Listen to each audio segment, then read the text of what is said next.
So now it is my honor and privilege to introduce Matthew Fruman, who is one of our wonderful co-hosts for this event. Matthew? Thank you, Mary. I wonder if somebody could put up the slide of the co-hosts, because we want to thank all of the different co-hosts who joined in trying to make this event a success. And I'm going to spare time by not listing everyone, but why don't you leave it up for a bit so people can see it. Where we are on this is that 31st Street has had a goal of raising $350,000 in support of efforts in Pennsylvania that you'll hear a lot more about. And they're getting there. With the money that's been raised already for this event, we're up at around $289,000. We've raised already about $14,000 through this event, and we have an ambitious goal to raise $40,000 total for this event, and that would get us more than half the way they need to get to shut the door and complete the goal for Pennsylvania. If we could do better than that and get them closer to home for Pennsylvania, that would be great, but that's our ambitious goal. The way you contribute is through Act Blue. You see the links in the chat, and please take advantage of that opportunity. I was asked to talk about what inspires me about this, and one of the things is just how effective 31st Street is. But I've been thinking lately about, and there's lots of people here who we shared 1976 with the bicentennial and the celebration in this country around the bicentennial, and now the 250th anniversary of the country is coming in 2026, not very many years from now. And from 1976 to 2026, I feel like I've learned a lot more about this country, and it's not all great. We have this history where there's a tension between the pulls of white supremacy and exploitation and the ideals of equality and opportunity. And it's been a struggle for 250 years. And frankly, much of that period has been dominated by the success of a white supremacist exploitive approach to the country. And every time there's progress that gets made, there's a backlash, and you see it throughout our history, and you see it today. You can feel the backlash that's happening, the struggle to move forward and accomplish something positive, because we could do something so positive, and all of us believe in this country and the dream of this country, but it's not a fait accompli. It doesn't have to come out the way we hope it will come out. And I'm hoping that when we get to the 250th anniversary, I feel like celebrating.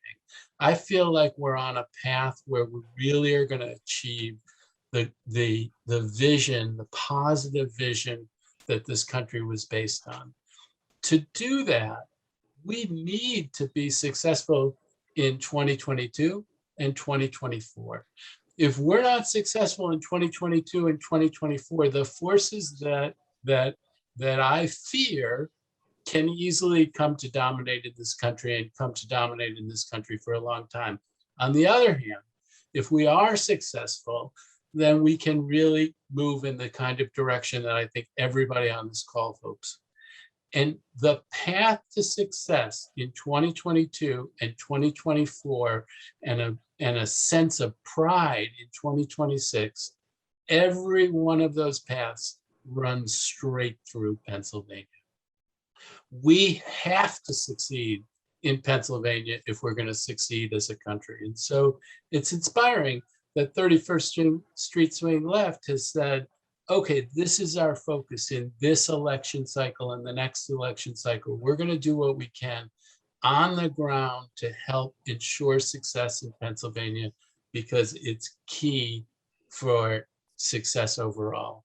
And that's why we're giving. That's why we're digging down to give to this effort. And I hope that you will hear through the pitch and be inspired by it and help us to be successful in Pennsylvania in 2022 and 2024 and as a country. Thank you. Oh, and now it's my job to turn it to Jim Shelton, who is the political mastermind and director for 31st Street Swing Left. Great. Okay, so thanks, Matt. That was terrific. Right, so I'm the political analyst for 31st Street, and I'm a retired epidemiologist. I'm kind of a content guy, so I'm going to be providing you with a lot of content for you to consider. And to do that, I really need to show slides. So I'm going to go ahead and open up my slides, hopefully. And there we go. People hear me and see the slides? Yes, okay.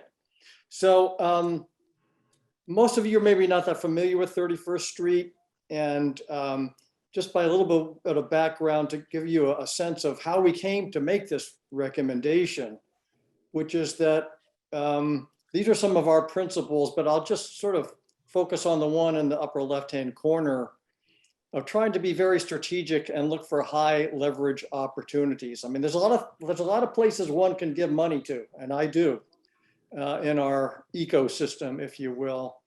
But we spend a lot of time doing due diligence to try to find out places where we think will have, the most impact.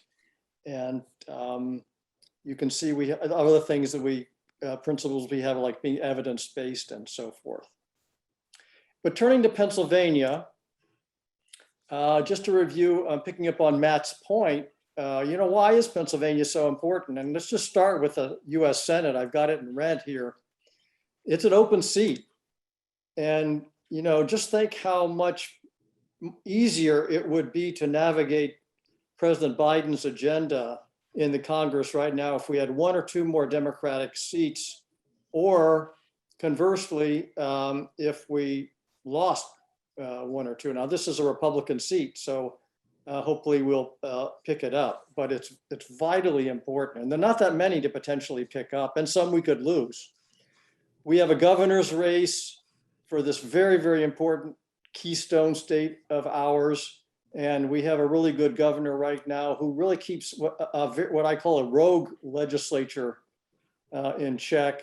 Even now they're talking about doing audits of the 2020 election, for example.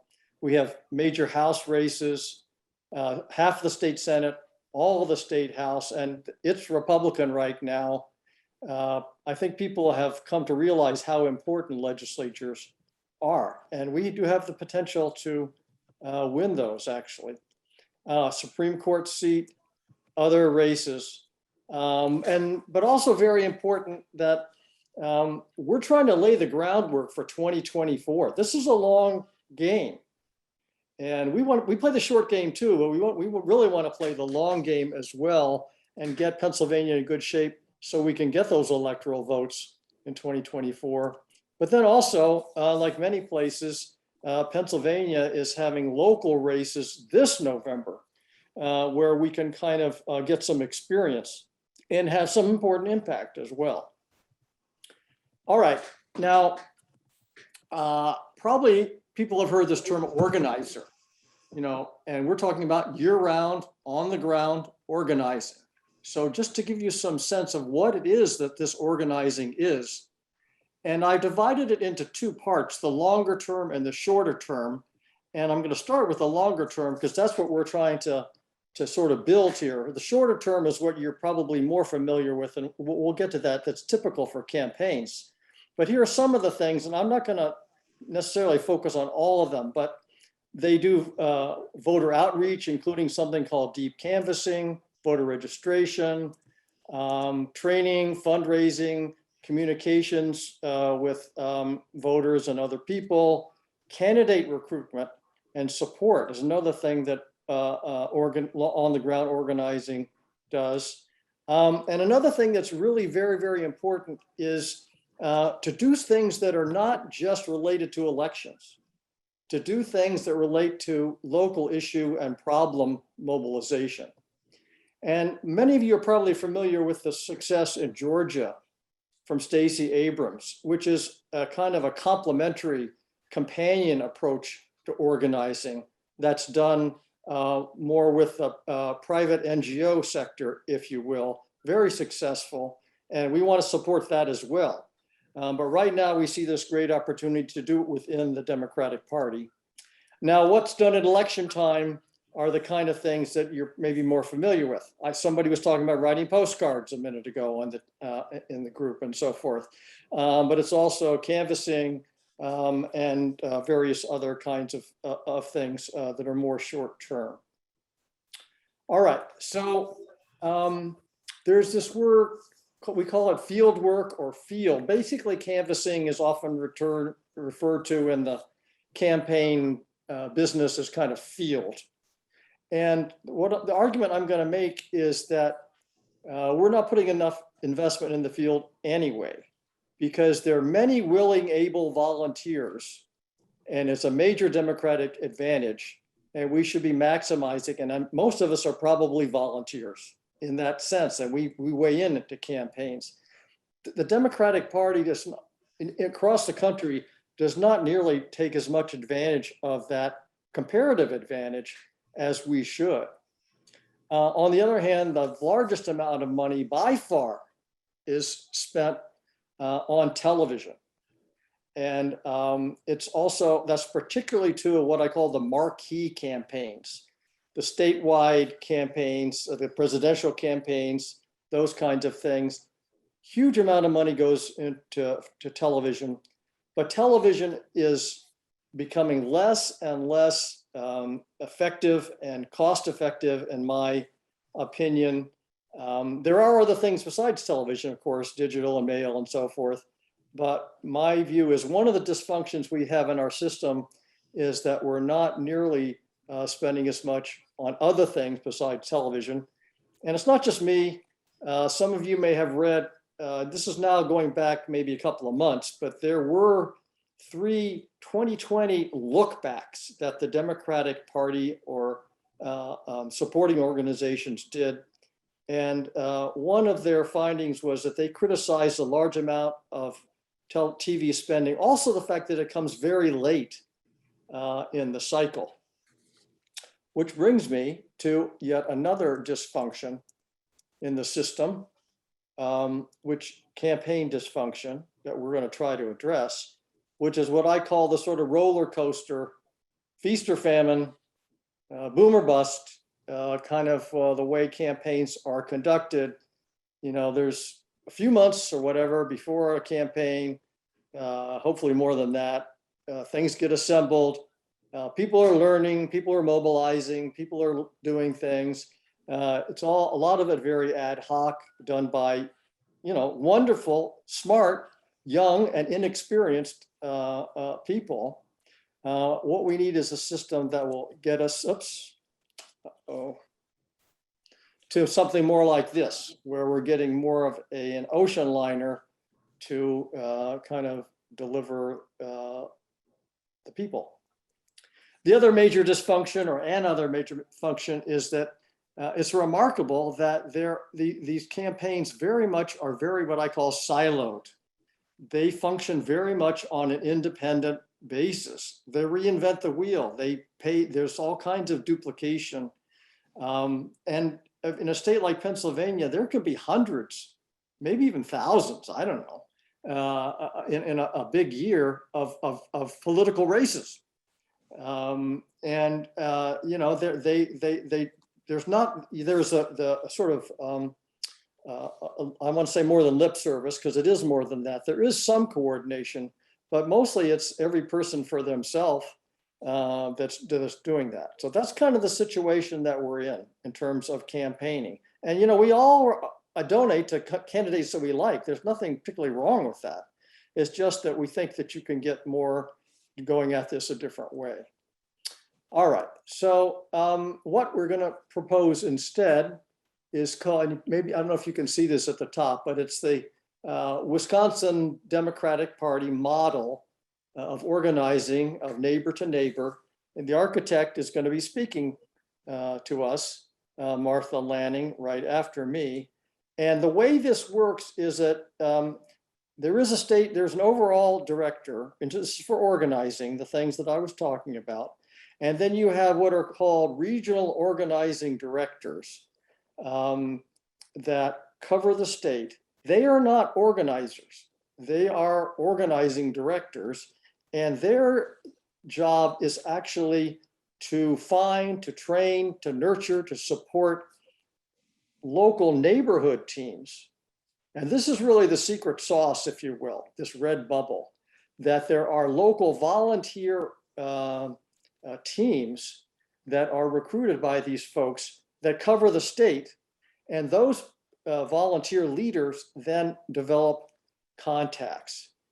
And it's worth, there's another slide on this, which is, that kind of shows us a little bit more. If you look in the middle, it says organizers, but it's really the regional organizing directors that I'm talking about. They reach out to these leaders, if you will, and then those leaders reach out to people that they know that are volunteers. And there are lots of groups like that. There's lots of social capital out there right now in indivisible groups, in precinct groups, and so forth, that you can tap. And there also is a lot of social capital in these leaders. There are a lot of smart, sometimes retired, professional people, a lot of them women, even in red districts, who have a lot of skills, a lot of organizational skills. And this is a really good way to make good use of that, instead of just trying to get them to come out and canvass or write postcards. So here are what I see as the advantages of this approach. But what you get is a kind of permanency, because instead of the roller coaster, you get these people out there, and they're there, they live there, right? But they're also local people, and they know their localities, and they know the other people that they've recruited. They've got relationships with these people that they can build on, and they can call on them and say, hey, could you canvass this weekend? This sort of thing. It actually costs less too, because you're not paying, instead of paying for like 100 or 200 organizers to come in, you're just paying for the rods and the support system and so forth. The other nice thing is it's supporting everybody. So yes, you still have your siloed campaigns, but you also have this infrastructure that can support all the Democrats up and down the ballot and across the state. And of course, then it's much more rewarding to the volunteers, because they feel like they're doing something that's, again, more important than just showing up for a canvas. Not that that isn't important. It's very important. I do it myself. And it's also, as it happens, for those young people who want to have a career path as professionals and paid professionals, they can now have another place to rise to. They can become a rod instead of just an organizer. And that's a big problem, by the way, in the way the system works, is the sort of career ladder is not very good for these people. All right, and specifically why Pennsylvania? Well, it's a big state, it's an important state. We can get broad coverage, again, deep and up and down the ticket.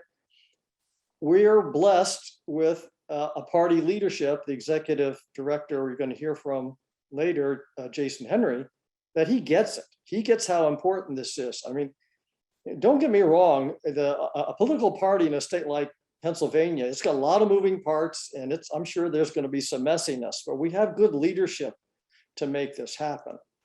But there are existing party structures that you can build on. There's sort of some technical points about being able to work directly with candidates and campaigns in federal elections, especially, which other people can't because of campaign laws. And same thing, there's better access to data. And again, they can attract higher caliber staff. There's some panache to working for the Democratic Party and for this sort of cadre. And why haven't they done this before? I hear you asking yourself. It seems so obvious to me.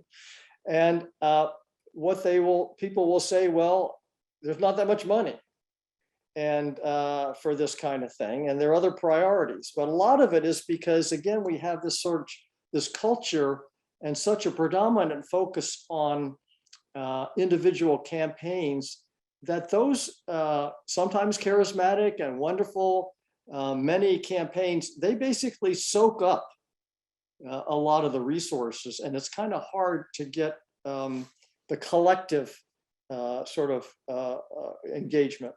And also there's inertia, they haven't done it. But now we've seen it work in Wisconsin, we've seen it work in Michigan, and we want to try to make it happen in Pennsylvania. So, okay, now why right now? I mean, this isn't 1922 yet, right? Well, that's because building capacity like that takes time. You know, we gotta hire a new cadre of people with a new skill set, because they're not organizers, they're now supporting organizers. And that takes time to do that. It takes time to, again, that hiring people and various other infrastructure things, it takes time for them to learn what they need to learn. There are also cumulative effects of this. I mean, one of the things that happens is you things like voter registration and even fundraising kind of get neglected because they're so episodic. So you want to build these kind of things over time. But you can see I've got in red here this point about relationships. That's the gold that we have. I mean, most of the people that are on this Zoom are here because of relationships, so you get it. And your networks is why this is working. But we need to sort of help cultivate that from top to bottom of this model, and that takes time. But we're doing it in time because typically for a major even numbered year election like Pennsylvania's having, they will start to bring their major campaign efforts sort of in the early part of the year. And we want to sync this thing and get it, up and running in time for that to happen in relatively early 2022, hopefully.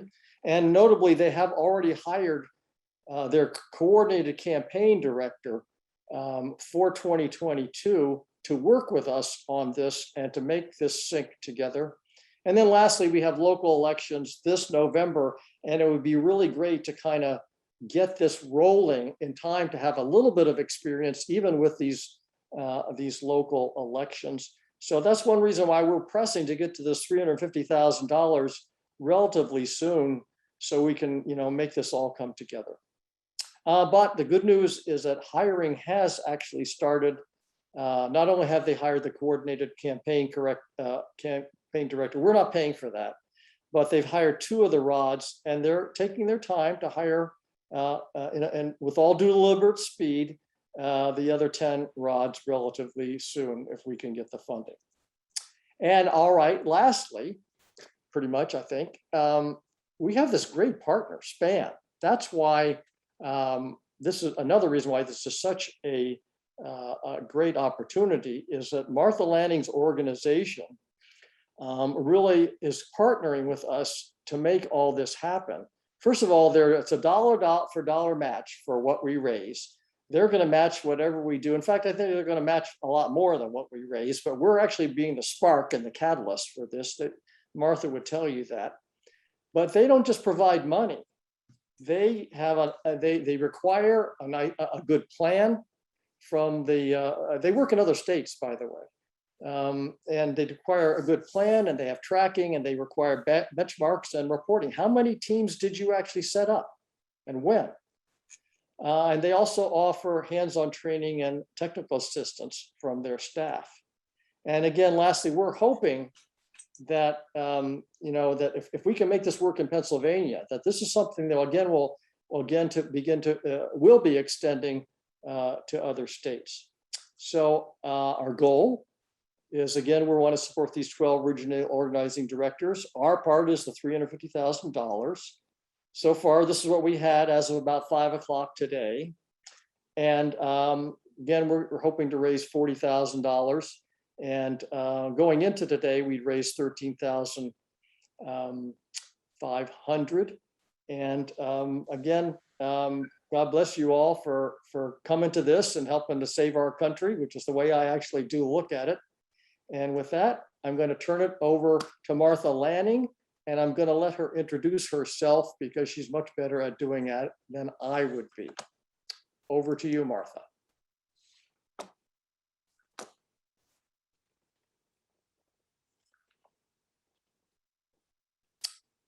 I know she's here because I saw her. There we go.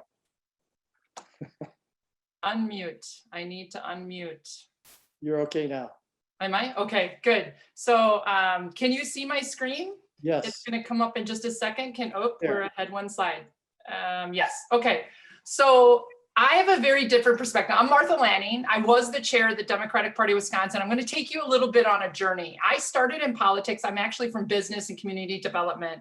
And I started in politics when I ran for state senate because I was so worried about what Scott Walker was doing to education. And what happened is I was told that I needed to close a 2-point spread. I did 7% better than the top of the ticket. So you'd think I'd be Senator Lanning. And I learned I'd lost by 20% the next morning. So I immediately started to pull some of my statistics skills together, and I started pulling data. So this is District 9, where I ran for Senate. Each one of these lines represents a candidate. They're presidentials, congressionals, everybody's in here, including me. This is a picture of all of the Republicans. So those are just the Republican candidates. And here is a picture of all the Democratic candidates. This was my aha moment. Those top 2 lines are Barack Obama in 2008 and 2012. And those other lines are other candidates. I'm the top one out of that group. But this is where I learned that you guys told me to close a 2-point spread, comparing me to Barack Obama. I'm no Barack Obama. Like, I needed a lot more resources and I needed a lot more help. And so I started to see how I had run for a year, over a year. I took off my time from my career and did this. And I had run on really bad decisions in some areas.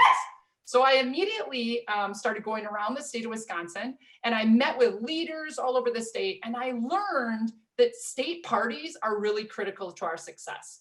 Because 1, state parties can work directly with candidates. So if they're well funded, they can hire highly qualified people to give us the right data, to be sure that we're using it. They can help us mobilize volunteers. So instead of just waiting until a candidate comes and then start a field program, why aren't we doing it all the time, year round, as James had shared with you? State parties know our states, and for presidentials, that's really important. You may come into a state and a presidential doesn't understand something unique about that state. We need to have the staff we need to have the staff that can help be sure that we're educating campaigns to that. And finally, the Democratic brand, which was one of the things that killed me. There were no Democrats in my area. And so the Republicans have painted us as these, demons. And so the minute I put D after my name, I was a baby killer and all the rest. We need to have the Democratic Party out there creating a message, even when we don't have any seats. So what I did was I ran for office. I ran for chair of the party. Sorry, my computer is going ahead. Okay, sorry, I apologize here. Okay, so I ended up becoming chair of the Democratic Party. I have a delay here and I don't know if it's doing this right, but I ended up digging in more to the election to say, let's figure out what our plan is for what we're gonna build here. This is another aha moment. The purple line is the Democratic turnout from 2004 through 2014. You can see how volatile it is. When we have a midterm election, we have huge midterm drop off. But then you can also see like these 2 twin peaks. That is Barack Obama. And statistically, it's an outlier. He won by 400 and 200,000 votes in Wisconsin versus Kerry and Gore had only won by 5 and 11,000 votes. I have a puppy who's 1 year old and she's having problems right now. So I'm trying to keep her quiet. So anyways, I zeroed in on these 2 twin peaks to say, what did we do differently when Barack Obama was here? And one of the key things that we did differently was we had a different field program. Huge difference between Obama's and other candidates. First is he spent $8 and $12 million on that field program versus Hillary only spent $6, but gubernatorial spent less than $2. We kept losing to Scott Walker because we weren't reaching out to voters and being sure they turned out to vote. Timing is another big one. Barack Obama started his program more than a year and a half before the election. He started building relationships with people all over the state versus the gubernatorial and Hillary, they start 3 to 6 months before the election. The difference in the type of organizing. Barack Obama respected, empowered, and included grassroots activists all over the state and built the neighborhood teams that James did a great job of describing so that they were self-functioning teams. They didn't have to have a paid staff member to get the job done. They just needed the literature, the tools, and they could make things happen. Versus Hillary and all of our gubernatorials, they ended up having staff that came in and would tell people, we need to do these doors, get shifts filled. And then when everything was over, it all disappeared. Versus Barack Obama kept OFA running and kept in contact with some of those teams. Not as much as we're gonna be doing, but still kept them alive. So right away, we knew that we needed to launch neighborhood teams. We made a commitment that we were going to use this model and we were gonna hire staff who would slowly but surely build teams, find leaders, help them get started. And once that team was functioning, move on to another team. And through that, we would be able to build power. So we launched in February of 2017. We started out with a team of 7. We had 5 regionals, a constituency outreach, a youth director, and then our state organizing director. In the first year, we built 99 teams. 9 of them were easy. There were Obama's teams that were still active. And then by the end of 2018, we had built 200 teams around the state of Wisconsin. And the result was phenomenal. For the first time since 1984, we won every statewide race, and it was truly remarkable. But I'm one of those people that will tell you, just because we win doesn't mean everything we did was great, and just because you lose, not everything is bad. So the statistics really showed me how valuable this program was. With half of the money that Hillary Clinton and the Democratic Party had spent on the 2016 field program, we did 80% more doors in 2018. So by building those neighborhood teams, we were able to do just amazing things. We targeted 752,000 voters to turn them out to vote. These are some of the hardest voters that often don't vote, and 75% of them voted, which is 2.5% higher than the statewide average. There are a lot of other great statistics, but one of my very favorites is we organized all over the state. We taught people in areas that a gubernatorial, a US Senate, a presidential would ignore. But because we empowered them to get out and organize, the 19 reddest counties out of 72 in Wisconsin increased their Democratic votes by more. Mind you, every one of those counties were deep red counties, but they increased enough votes for Governor Evers that they made him our governor. Had those 19 red counties not organized and increased a couple votes here and a couple votes there, Governor Evers would have lost. So I don't know if I did share this with you, but I didn't come from politics. I'm from business and community development. And so after we had won in 2018, I'm like, okay, I've shown people that we need to build this great infrastructure. Ben Wickler was interested in being chair, and I handed the reins to him.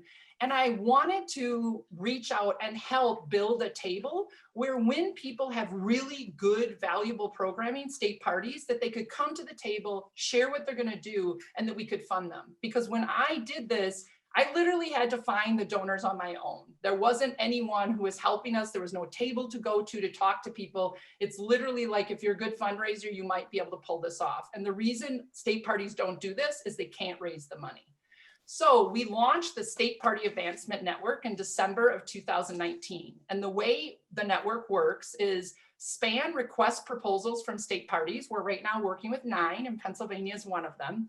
And they provide to us what their goals are and what those proposals are. We review them and be sure that we're using best practices and that they're great proposals.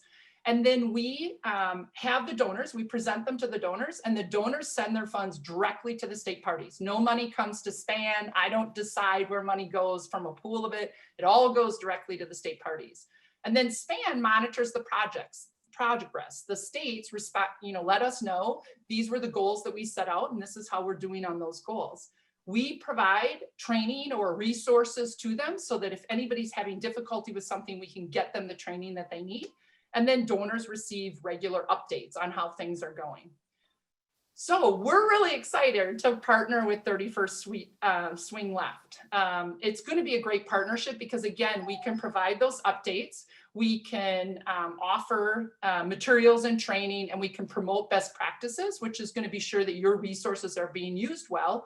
But then in exchange, 31st is helping us build stronger state parties, which is our goal. So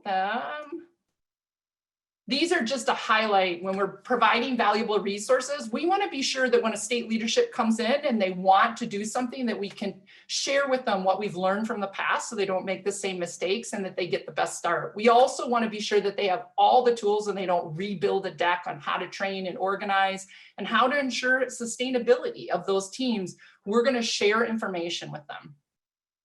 A good example of that is we want to, in the training program, we want to be sure that we move an organizer through these levels of support. First, you're going to be that coach and you're going to be working a lot more with the teams, but eventually you just become a counselor. They're pretty self-sufficient and you're just solving approved problems here and there. But finally, you're just going to be a supporter. We're going to provide you the database, talking points, literature, those kinds of things. So we help them move up that ladder of success.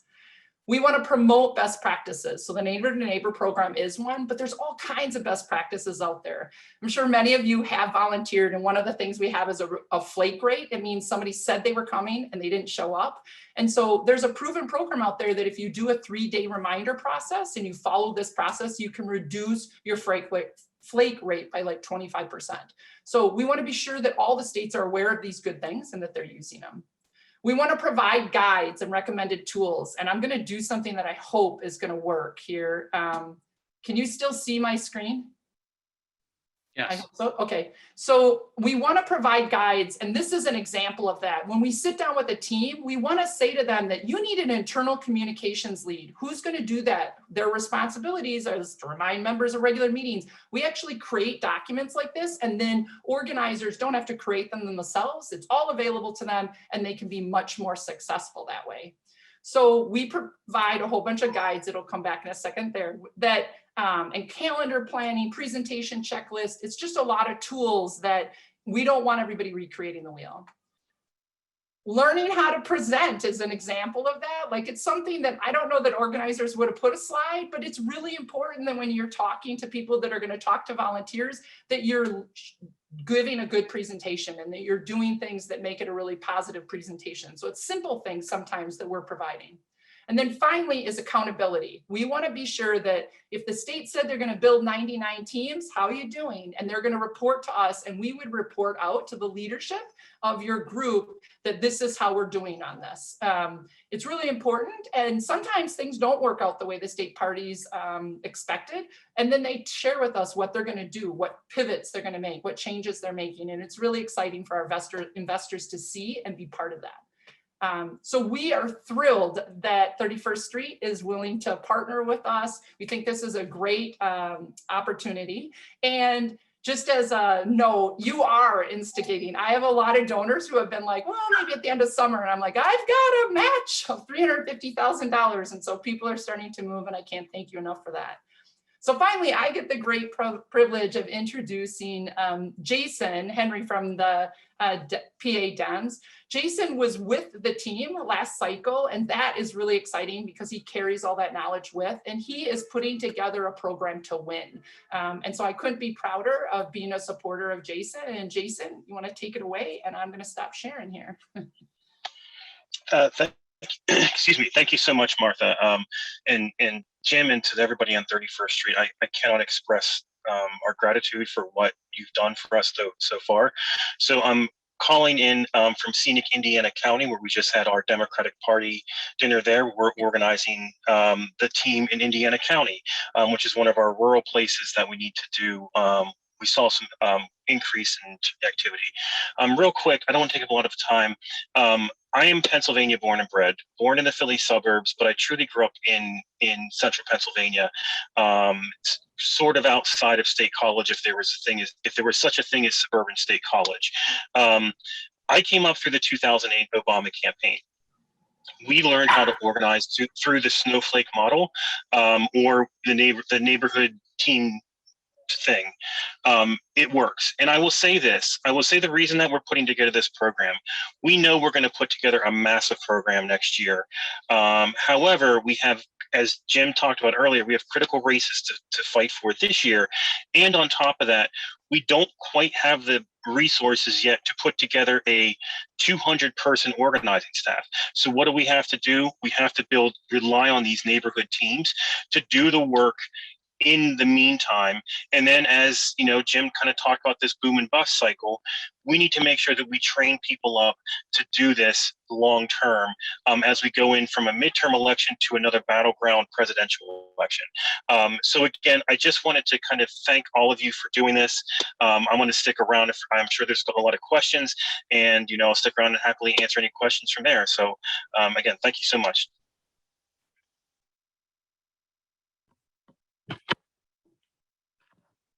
So my name is Mary Shelton Pence, and it's my privilege really to be talking to you from my heart about why we're here tonight. I want to go back to where Matthew started us at the beginning of the program. He was reflecting on the history and future of our country and the competing and intertwined threads, as he said, of white supremacy, nationalism, and aspirations for equality. So my brother Jim's going to put up a slide now.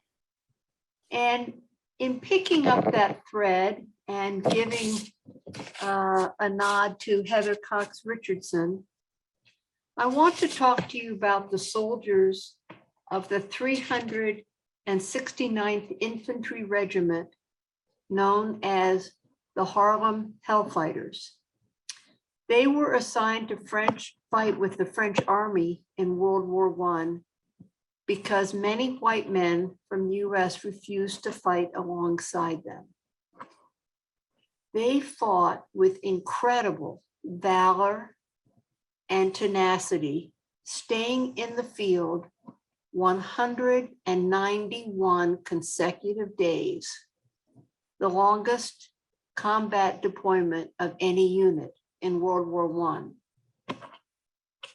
The French awarded them the Croix de Guerre in 1919, and yesterday, President Biden awarded them the Congressional Gold Medal. And tonight, I want to make 2 points about these heroic men.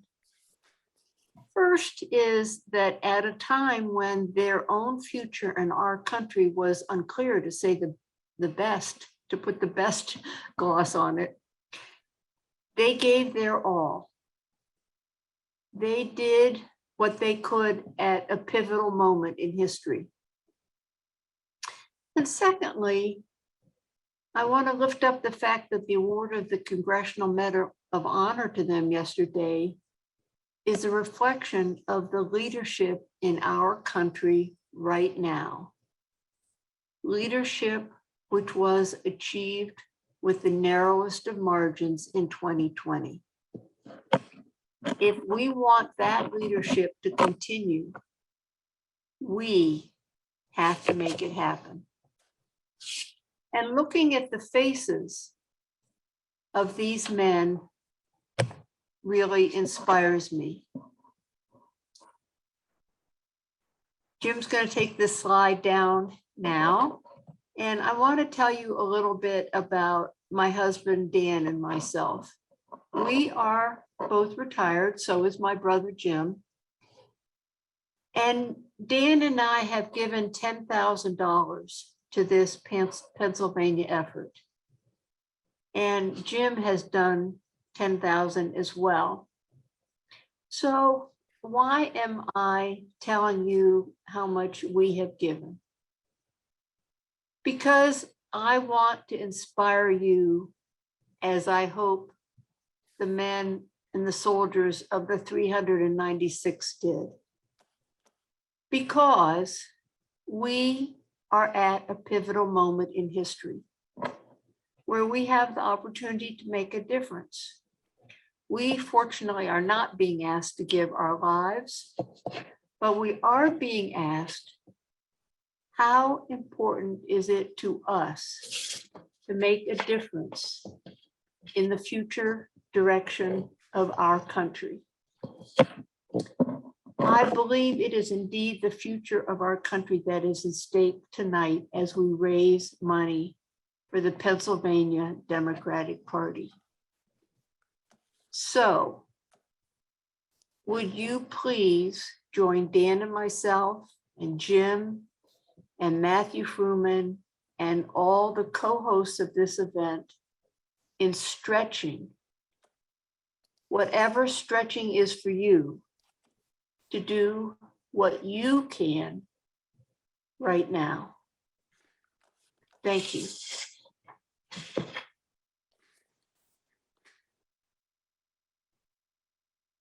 Thank you, Mary.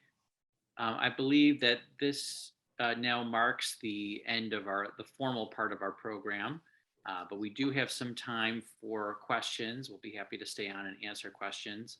I know there have been a number of questions that came up in the Q&A.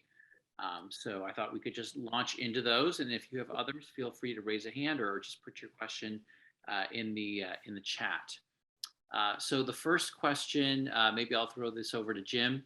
Are the options for this cycle limited to Pennsylvania? Could any candidates for Senate be considered? Well, we're focusing on Pennsylvania right now. Once we get, and also Virginia, we have our other major activity is Virginia. Once we get this under our belt, our main priorities are Pennsylvania, North Carolina, and Georgia. And we're going to be, in all likelihood, supporting grassroots groups that also do organizing in those places. In terms of supporting current Senate candidates, our policy is that, we don't like to get involved in primaries. So that's a situation where we are very active. Some of us may prefer one candidate over another, but we just find that it's better just to kind of not get involved in that. Over. Great. Another question. Is there a role for out-of-staters like those of us from Maryland, a pretty reliable blue state?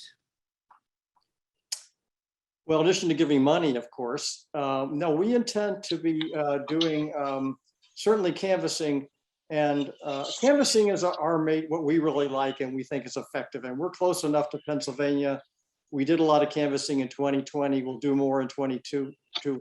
We are actually exploring with a number of other organizations a concept called deep canvassing, which I don't want to go into a whole lot here, but it's a more of again, a longer term approach to try to reach out to voters. And we're also looking at voter registration opportunities even now. So get in touch with us. We'll take you on our Pennsylvania team. Great. And I just put in the chat, if you go to 31ststreet.org, you can sign up for our newsletters. And anytime that we have canvassing opportunity, you'll be able to join those. Can I answer the money questions too? Just to kind of clarify, there's two. One, the easiest one to answer is people go to Act Blue and they say, oh, it's only $250,000, and you're telling us it's $290,000. That's because we got a fairly large amount of money that's already come in checks. So one of the things I'm doing while this is going on is I'm keeping track of this money to give you a fairly reasonable accounting. The other question was, what was the maximum that you could give and whether this would conflict with any donations to candidates? And Jason could maybe give a more definitive answer, but my understanding is that for this, what we're looking for money today is $10,000 for an individual, $20,000 for a couple per year for the Democrat, and it goes directly to the Democratic Party. In other words, it's not a PAC in that sense. It's the party. Political parties have their own sort of status. And again, it has nothing, if you want to give money to any other candidate up to the legal limit, that's totally separate. Over. Great. Yeah, Jim, I can kind of add more context to that. So number one, Pennsylvania is unique in the country, as in for state races, there are no campaign finance limits, which makes historically made things very difficult for us to raise, because people would just bypass the party and just write $100,000, $200,000, $300,000 check to a candidate. What we are doing, because our activity, because we will have a federal candidate on the ballot, we are subject to federal campaign finance limits. That's where Jim talks about the $10,000 individual limit. But if you were to give to a gubernatorial candidate, one of our candidates for governor, a state house candidate, a state senate, there are no limits. So there technically aren't limits for us. However, when we do what we are doing, which is activity ultimately building for the party because we know we're going to have federal candidates, we are subjected to FEC laws versus Pennsylvania laws, if that makes any sense. Yes, thank you. Okay, some questions about which Democrats are running for the House of Representatives, which ones are running for the Senate, and also there's a revised congressional map in Pennsylvania. What's going on with that? Maybe just like a little bit of the political sort of lay of the land in Pennsylvania. I don't know. Jason. Yeah, Go ahead. I'm happy to take that. So let me start with the congressional map first. Pennsylvania, like New York, we are losing a seat, even though we are now the 5th largest state in the country. We just passed Illinois. We are still not growing as quickly as a lot of the southern states, so thus we are losing a seat. So we will go from a 18-seat delegation to a 17-seat delegation next year. Currently, it is a 9-9 split, Democrat to Republican.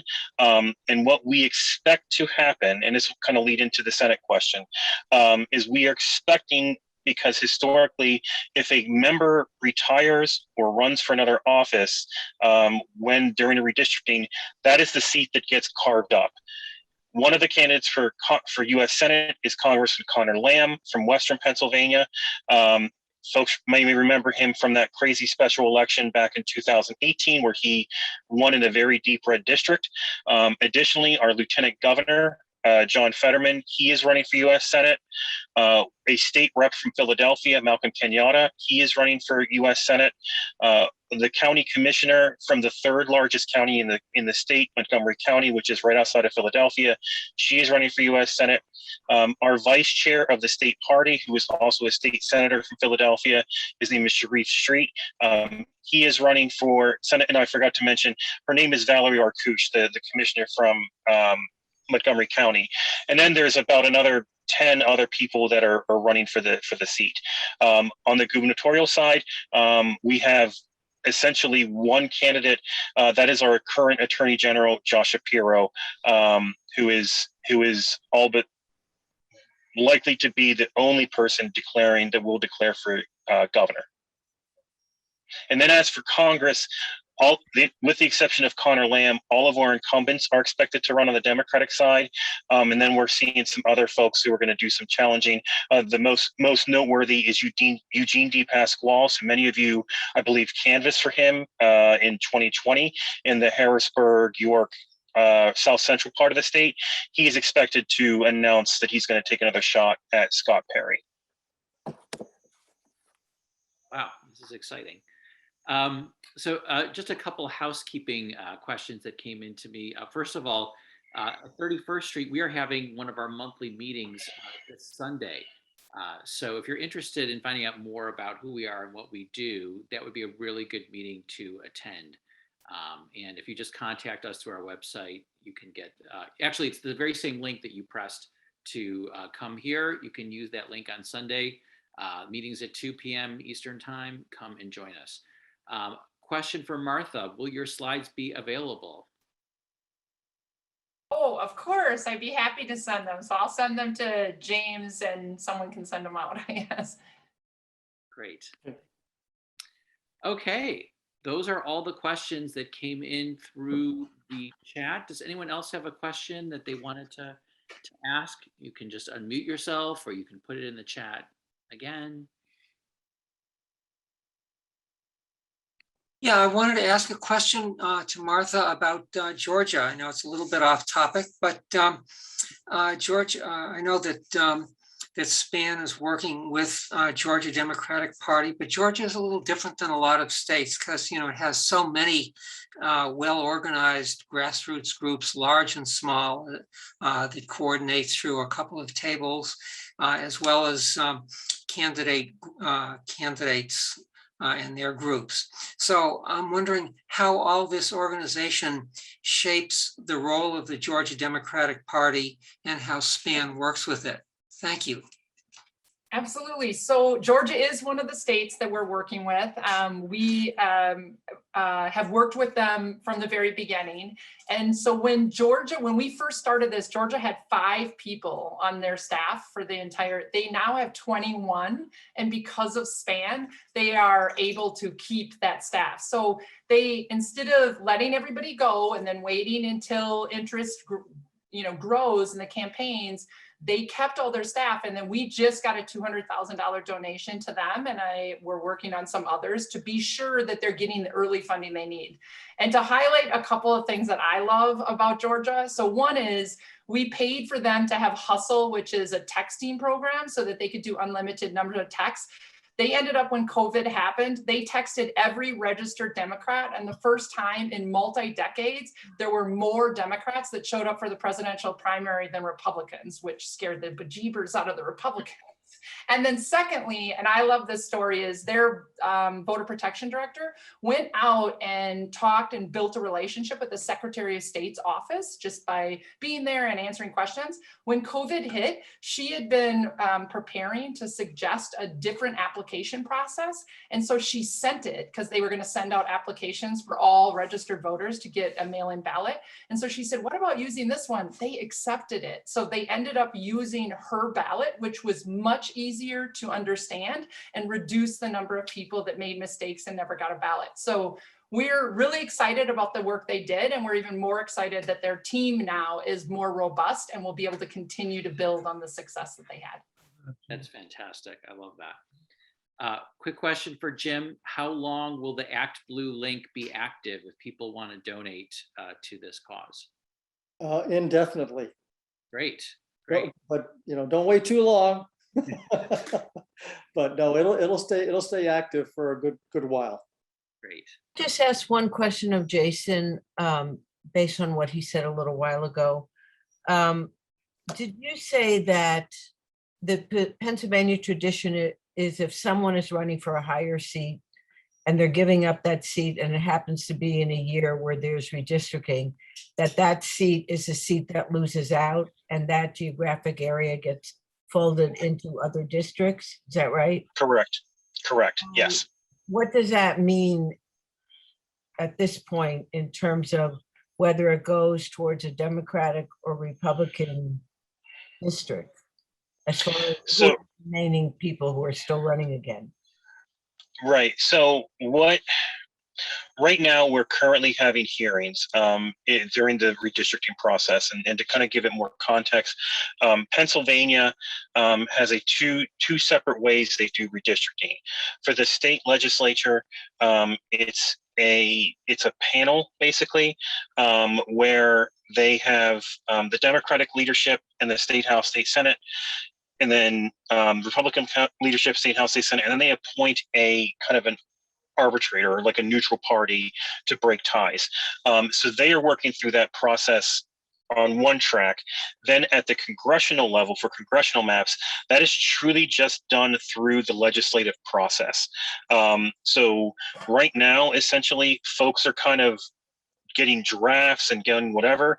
But what will most likely happen is, and this is what happens all the time, is the maps will go up through, the governor will probably veto it, and then it goes to the Pennsylvania Supreme Court, who will rule on the congressional lines.